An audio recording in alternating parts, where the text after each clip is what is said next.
note, since I will be traveling overseas next week, there is a strong possibility that the review of the last episode will be a few days later than normal. On several occasions, I have levied criticism against the Rising of the S.H.I.E.L.D. hero for acting without a due sense of urgency, but it has also proven capable of moving the story along swiftly when necessary in the past, and this episode is one of those times. Perhaps because we're 1 week away from the season's end, episode 24 speeds through all the preparations for the next wave and gets straight to beating back the main waterborne threats it poses, so it can devote half the episode to a big plot twist and ensuing fight. But first let's consider the wave. The fleet of ships the Queen quickly assembles for the fight finally provides the context for the water scenes in the opener. The fight against the giant narwhal-like creature is satisfyingly dynamic, with Lark and Elizabeth's participation making a good fit with Naofumi's team's tactics.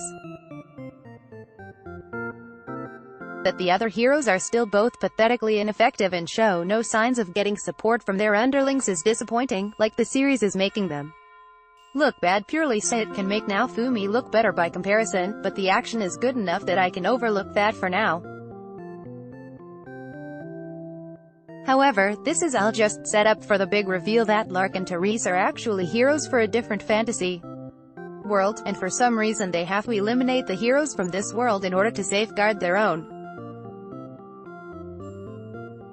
The bonus twist is that Glass, the fan wielder who showed up during a wave several episodes ago, is one of their compatriots and thus also another alternate world hero.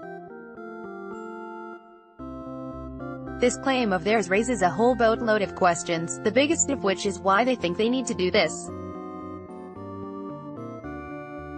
These two are clearly fighting for the sake of good, they're definitely not keen on wholesale slaughter, they also seem reluctant to be carrying this out.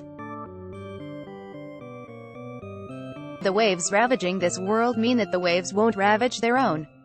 But if that's the plan, why care about bystanders at all? And why is Glass only showing up when the waves manifest? Settling the conspiracy against the S.H.I.E.L.D. hero may have partly solved one batch of mysteries, but this is a whole other can of worms whose true nature still awaits discovery. With only one episode left, I don't see it getting fully explained this season. At least we should be getting some good action next episode.